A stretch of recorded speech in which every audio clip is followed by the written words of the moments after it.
it's me being uncomfortable with him suggesting that he takes me shopping, or I looked at it like it was like a tester. Like, maybe you'll come play with me. 50 Cent's documentary, The Reckoning, drops tonight on Netflix, or shall I say midnight, December 2nd. All right. Look, man, 50, the way he's smiling here, we all know that this is a menacing smile. Dame Dash had even gone on to say on his social media account, beware of a black man who wants to take another black man down. All I got to say is, yes, seems somewhat petty, but I understand his anger because I believe that Diddy had his baby mama on payroll. Boom. But let's see what 50 or 50 got to say. We have to find somebody that'll work with us that has dealt in the dirtiest of dirty business. We're losing. Puffy, Puff Daddy, Diddy, Sean Combs.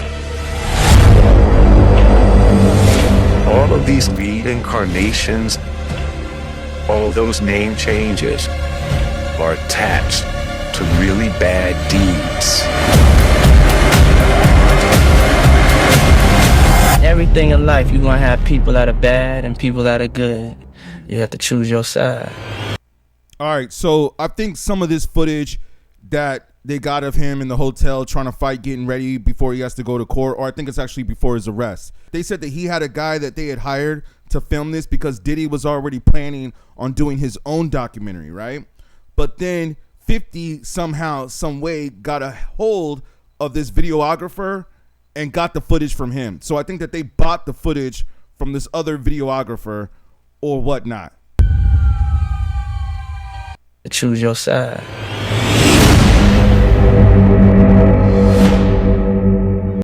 So I know everybody's going to stay up late tonight to watch this, or everybody that's, into hip hop.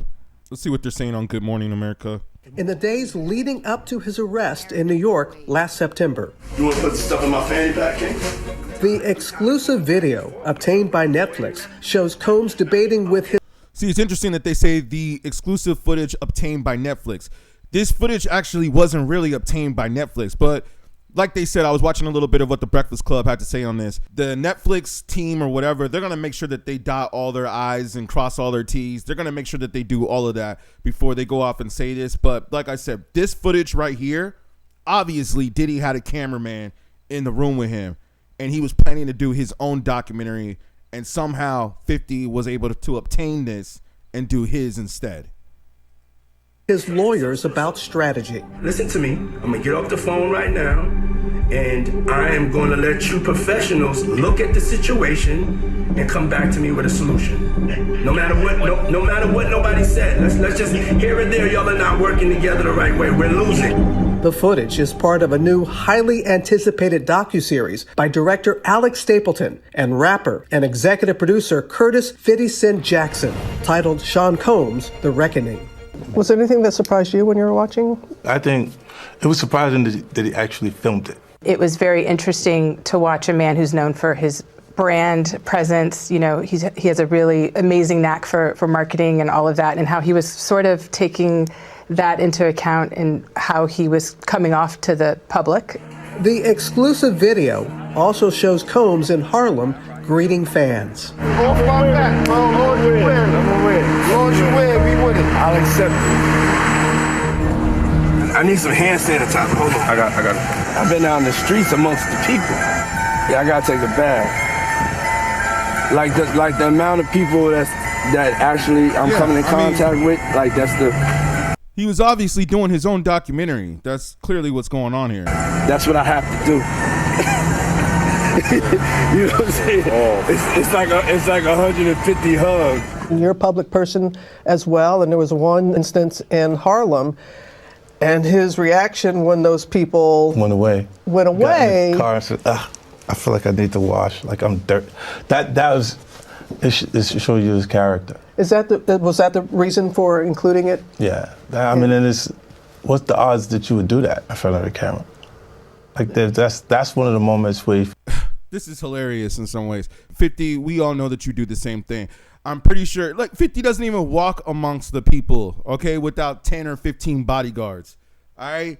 Like, this is just kind of ridiculous. And I've heard some other people say, I got to go and read some of the other comments, but I heard some people say it's interesting how 50 is sitting here acting like he's a victim or he's a concerned citizen and just out there trying to do the right thing. It's like, come on, Fifth.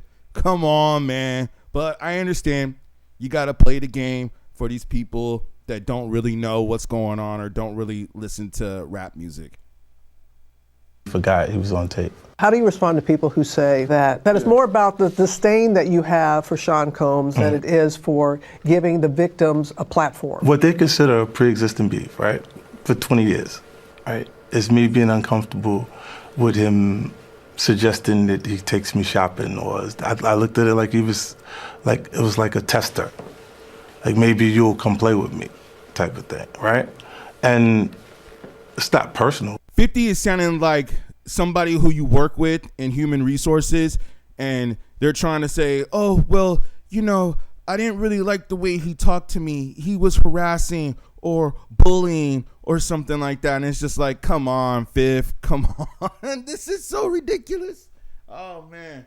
So, so ridiculous. Let people know that the show is not completely the perspectives of people that did not like Sean. We weren't trying to just get the highlights, the salacious details. Sure. You know, that the real goal was to storytell. And not everyone needed to have an allegation to be a part of this project. The 4-part series also features 2 jurors from Combs' trial who are speaking for the first time about how they reached their mixed verdict, finding Combs guilty, both sharing their thoughts on the relationship between Combs and singer Cassie.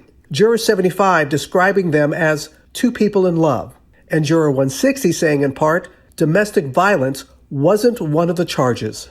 Cassie, is she a victim in all this? I believe Cassie's a victim in all this because she came in as she's like 18, like 19 years old in the very beginning. After a while, over time, you condition for it. The goal of what the film is trying to do is to let the audience kind of come in to ask questions like, were their decisions colored? Yo, she called this a film. I thought it was a documentary, but now it's a film. Yo, I wouldn't be surprised if they're actually trying to get awards for this. By certain things and capitalize off of this. Who got the benefit of the doubt, you know, in that courtroom. Do you think that hip-hop culture was on trial as much as Sean Combs was? Not look, if I didn't say anything, you would interpret it as the hip-hop is fine with his behaviors. There's no one else being vocal. So you would look at it and just say, because that mind your business, or let me not say nothing about nothing, or those things, it would allow the entire culture to register as if they're for that behavior. So 50 feels like he's speaking up for hip hop, that hip hop needs to speak up for this. Man, I heard others say, I think that, yo, man, there's other people in Hollywood, executives that have done similar acts or the same thing or worse acts, and they don't say Hollywood is on trial or this industry is on trial. Now we're going to ask about is hip hop on trial? Like somebody said, and others I've heard say, this ain't got nothing to do with hip hop. This is a man and his decisions and his decision making. That's all this is, man. This ain't got nothing to do with hip hop. What this man, this whole trial was really about what this man does behind closed doors in the bedroom and his freak offs. That's what this whole trial is really about. And 50 being mad that Diddy came at him trying to be fruity with him. That's all it is. He's like, I didn't like what he said. I didn't like that he wanted to take me shopping. So now I got to do a documentary about him. But I think that low key, it's really because this man had your baby mama at the freak offs and on payroll. This just gave me a whole nother thought. If Sean Combs watches this, what do you think he's going to feel? Like, wow, this is amazing. I think he's going to say this is the best documentary I've seen in a long time. Because you'll see people saying that. I mean, he may feel a different way about pieces and bits of it, but he knows the truth. I think he'll see the truth in it. Wow, that was some finish right there. Don't know what to say about this. 50, I think you're being a little petty. You should have called it Did He Do It? But hey, I guess everybody else already came with that title, so he had to use a different title.